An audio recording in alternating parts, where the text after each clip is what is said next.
All right, welcome, my friends. Some very exciting news was given to us today from the development team over at Empires and Puzzles through the Content Creator channel for the first time ever. And this is largely in part to some influence from Psychrosis as well. I'm sure most of you are pretty aware of who he is. We are going to get the opportunity to create a community-driven soul exchange for February 2026. So what does that mean? Well, it means that for the first time ever, Empires and Puzzles is asking us as a community for feedback on what will be featured in the Soul Exchange. This gives us a wonderful opportunity to help guide and create a better Soul Exchange, and this is something I personally have been calling for in my State of the Games for quite a while now, explaining that like Soul Exchange just does not seem to be moving at a pace that's keeping up with power creep, etc. So now we have an opportunity to select from a pool of heroes, which I will be showing in just a moment. You may have seen this in some other videos too, but I am going to take my time to just kind of go over it real quick and give everyone an idea of what possible options there could be. And I repeat, could be. Do not get confused right now. This list that I'm about to show you does not mean that all of these heroes will be in Soul Exchange. It will be a normal 15 hero Soul Exchange, but these will be the list of potential possibilities that we need to narrow down as a community, and eventually, based off of feedback, Empires and Puzzles will select 15 of them, put them in the Soul Exchange, and we select from one of those. Okay, so what does that mean? Well, let's take a look at the list of available options. All right, here we go. So here we have a list, and as you can see, it is going to be 8 heroes for each color, times 5 colors. So we get a total of 40 heroes here to kind of look through. There is overall a theme here, though, and I want to point this out. The strength of these heroes is surprising. The pool that they gave us is very, very respectable. If you consider that the strongest hero that didn't have a costume in the last portal was Elver, I believe, and he maxed out at, I think, 1430, was it? Somewhere right around 1430. I want to point out that 1430 is not even going to be close to the maximum on this potential list, which we will get into right now. So let's go ahead and talk about it. We'll start right at the top with blue, since ice was listed first here. So as you can see, this is listed in power from top to bottom. So the ones that we see on the far left are going to be the most exciting, but then obviously we'll make our way across. So first things first, we have Costume Atlantia. She's going to be an awesome dot dealer. Also affects, I believe, mana generation, attack down, does quite a few different things. Potential power of 1630, absolutely massive. Then we have Costume Thalessa at 1557, but really nice healer. Once again, another really nice option there. Then we go to our one and only Bard option for this portal, and it is going to be Belter. Now, Belter is actually a pretty good character. His negative side is that he is slow. So, although he will hit all for a reasonable amount and do healing based off of that and increase mana generation for your whole team, being slow makes him a little bit less exciting for that reason. Okay, Frost Snout's there. I mean, Frost Snout's got some interesting utility, but it's a garrison guard that doesn't create a Mega Minion. Back in the day, that made him a lot less appealing. Nowadays, with the counters to Mega Minions, maybe that doesn't matter as much. But he is a fast guy that's got some pretty cool utility. And, of course, does the Wither removal every 4 turns. Then we get Slimgo, our first slime that's ever been available in a portal, or sorry, in a Soul Exchange. So that's a pretty good character, too. And then DPSer here, he's going to hit all, and he's going to do a mana reduction to all. And, of course, he does the little slime Mega Minions when he dies and when he takes too much damage. Okay, so then we get Verity, operating it very fast. We get a Fawn. She, of course, is going to give you the ability to avoid insanity with her because she'll be immune to that kind of stuff. She also resists mana reductions. She operates it very fast. She hits 3 targets and does some other pretty cool utility. So a nice, very fast hitter there. And then Moon Cure at 1435. It's a little bit lower, but this slow healer is an absolutely amazing healer. And I would say in Rush, this healer is just absolutely a pain to deal with. But even outside of that, really nice healer there. Pop Hit, again, we're getting a little bit lower here at 1388. I honestly think he's kind of fun, but I don't think he's going to make it into the community selections because that is one of the lowest offerings in the entire portal. Okay, so there we have it. That gives us our ice heroes that they put up and available. Remember, we are going to have to select stepping tiers here. So one at 10, one at 15, one at 20. So keep that in mind. You can't just put the 3 strongest in here and call it a day. That's not realistic. So as you're thinking about what you think would be good choices for this list, keep in mind that you have to have a consistent step up like a normal Soul Exchange will be. Otherwise, you may be disappointed. You can't just, put the strongest stuff in there and say, I want all that. It's just not happening. Okay, so let's go into nature. For nature, We are going to start things out. Our strongest option will be an Untold 1 hero. It'll be Spartoi. He is going to be at 1633, which is a very respectable power level. He creates fiends. Obviously, with Changing Tides, his fiends are stronger on his second special cast. Then it rotates back to the first, then the second, then the first, then the second, etc., etc. But very strong hero, and cool that he puts out fiends, 1633 power. We have Amos as costume here as well, 1590. He is a slow hit all that is going to do Reflect of Red effects. So very cool if you're looking for that niche hero against red, but otherwise there might be more exciting options in there. El Nadaz, another costume coming out of Dunes. This one is going to be 1576, of course, CP, and she is a fast hit 3 that is going to prevent your opponents from getting new buffs. So that's a pretty cool utility. Also, the passives go into play. I don't know if she's a ×3 passive or if she's a 100% chance passive. I don't quite remember that, but either way, pretty good character there. Penelope at 1539 is an Insanity character. These are also new to this particular portal. This Insanity hero is going to do a slow hit all, heal the party for, I think, 30% of the damage she does, and then also give everyone dodge. And for each dodge that your characters do, for as long as that buffs up, each dodge is going to give more Insanity to the target that they were able to dodge. So, like, it's a pretty cool character. Kind of hard to know if it's going to fit into where we want for Soul Exchange, but pretty interesting. Megwin here at 1527 is an absolute beast of a healer. Astral Dwarves have some of the very best passive and family bonuses you can ask for. So I would say, even though at 1527 she's a little bit lower, she could easily be in the 20 tier range because she is a monster healer and just very good at what she does. All right.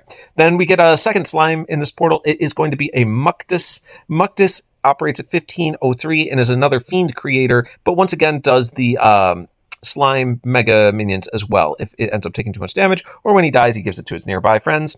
Then we get Peregrine.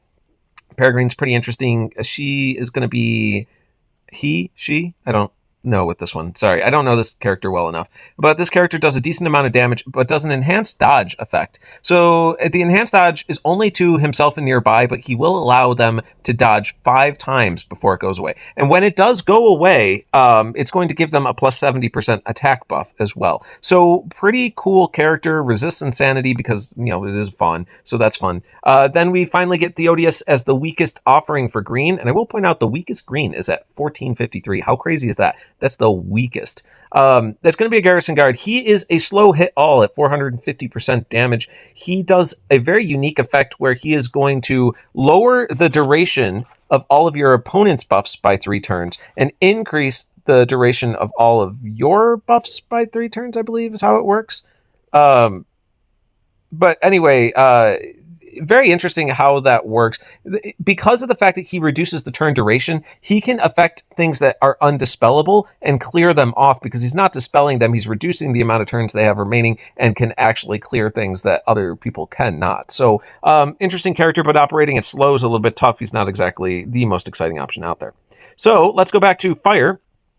In Fire, we are going to start again right here at the beginning, and we get Costume Damavitus. He is an absolute monster of a dot damage dealer, so you can't complain about that. He's going to do quite a bit of damage, 1631 power, great option. Then we have at 1507 another Fawn in this portal. Now, she is a very fast Fawn that does a stacking debuff on the opponent that makes them take increased damage.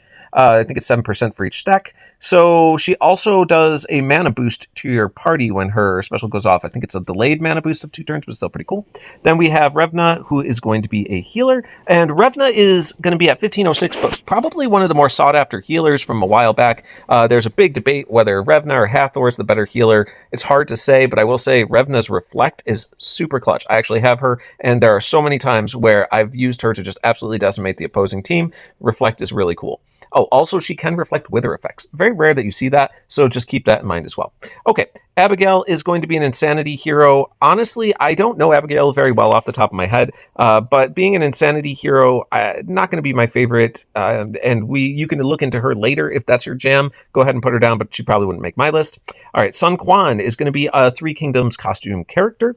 Sun Quan is pretty decent in stats at 1465. He will create a okay minion for everyone, but it is the weakest of the Three Kingdoms minions at 22% health per, but each minion / will do fire dot damage. So that's pretty cool too. Definitely nothing wrong with that. Nomad is a ninja, probably the only ninja in here. But I will say this, I also have Nomad. He is an absolute monster. His damage potential is insane, and he has single-handedly won me entire battles because of the fact that his first special can operate at very fast speed and does really strong finishing hit kills on people. So just keep in mind, Nomad is actually a lot better than you might think at 1461. Then we have Iokantha. Iokantha is going to be a very fast red hitter. She is interesting in how she functions is the fact that she hits 3 targets at very fast. For each hit target, they're going to reduce the duration of their buffs by 1 turn for each hit that they take. Pretty cool character, clears wither, just keep that in mind. Then we have Vanya, who is one of the very first garrison guards that were ever released. It is a healer. Okay, but honestly, like, kind of dated at this point and would not probably make my list with the other cool options available. All right, then we'll make our way down to Holy Heroes, in which we will be starting things out with a Dunes costume as the strongest for, oh god, I'm not even gonna pronounce, okay, Mersunkath? Anyway, she's got star power with those glasses, right? And being the strongest one in here. So she's very interesting. She is, I believe, a yellow hit all that reduces mana and does a couple other interesting things. She's very adequate in all ways, but I wouldn't say she's a particularly devastating character. She just does a lot of decent stuff.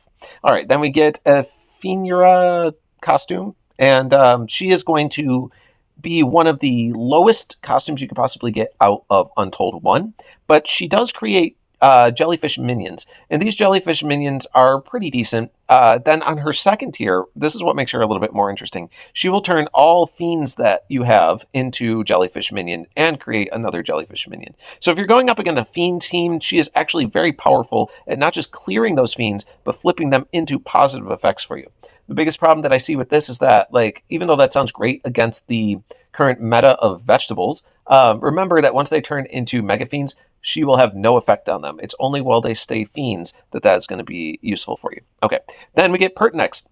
At 1526, Pertinax is going to be the strongest owl that was ever released in this game. So, really cool character, hit 3, creates these weird minions that when the minion is destroyed, it sends the target that destroyed them into a ghost form where they disappear for several turns and can't affect the battlefield anymore. This was a very cool concept, but unfortunately, this effect ends up being able to be reflected and resisted by quite a few things. So, like, although that sounds super awesome in practice, it has not been as strong as it sounds. All right, Silverpaw is probably the best fox that they're offering, and foxes are amazing. So don't downplay Silverpaw. He is going to do a hit all with curse damage, no immediate damage, so it's only dot damage, but he does give lasting greed. Greed is incredibly powerful. If you don't have that ability in your roster somewhere, you probably want to pick it up. And this one is lasting, so unless they dispel it, it will stick around for the entire battle, which is bonkers. And he gives the negative 50% healing passive. So I'd say that guy could easily be a 20 soul character, even without a costume. 1519 power. Then Thura is a very underrated Monster Island attacker. She is a hit 3, but she does this cool buff to herself and nearby, where they'll bypass defensive buffs and increase the special damage done by 80%. 80% is monstrous. So if you get her off and then follow up with a strong hit all, she's going to increase by 80%. You're almost doing like a double strong hit all. You could really wipe out some teams that way. Don't underestimate the power Thura can bring you, even though she's only at 1479. Elbin, I don't even really want to talk much about him. He's just not that exciting. As a Christmas character, he would not make my list for finalists. Shimmer Scale is one of the original Garrison Guards released as well. He, you know what? He's a fast mega minion maker, which is fine. It's just his stats have fallen off a bit. He's not as exciting because of that. I mean, he might be okay in the 10 tier, but I wouldn't put him any higher than that. But he might have a place there. I'll give him that. And the last one's a Bard at 1143. Like, just don't. Like, let's not waste our time. No one's going to select a character for 1143 over the other options here. I just don't think that's realistic. All right. So finally, we get down to the last category, which is the Dark Heroes. And they are going to start out with a Fox in Shadowfang. Shadowfang is a pretty good hit all. And then he's going to create fiends every turn. These fiends do a reasonable amount of damage, and he tosses out bones. He does the heal reduction. He's a solid character, he just operates it slow. So keep that in mind. But he's actually the strongest strongest dark character added at 1517. Honestly, the Dark Portal's a little bit lacking in power, but they do have some interesting characters, so just keep that in mind. Then we get Gouldren, another slime in the potential possibilities here. Gouldren is very fun. Like, he's a fast fiend creator for 3, and the fiends are going to be pretty decent, and at the end of each turn that they're still up, they will steal a buff or growth effect. Very important to point that out, or growth effect from the targets that the fiends are on. So if you're going up against these temple heroes, etc., he is possibly a very good counter to them, because as long as the fiends are up there, they're going to be stealing that growth that they're putting up. So just keep that in mind. Pretty cool stuff. I dig it. All right, and then we have Silverpaw, another fox. This is going to give you that heal reduction passive once again. And he is going to be just a single target sniper hit, but he does summon little fox minions to himself and nearby allies.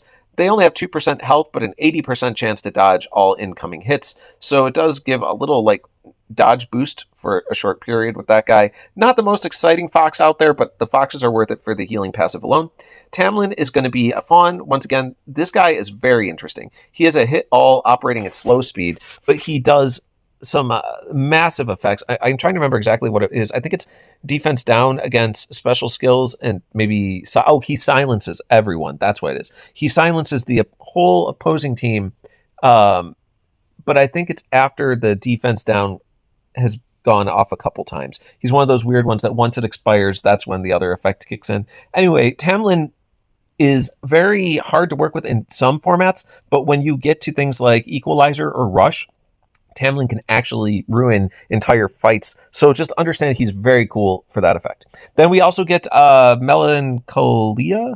This is the weird Insanity Resurrector, who will res your entire party, but then they'll come back with 50 Insanity on them. So, like, although you bring them back, that level of Insanity gives you a very good chance of casting your specials on yourself and killing yourself off again. But it is a very cool 100% chance to resurrect everyone.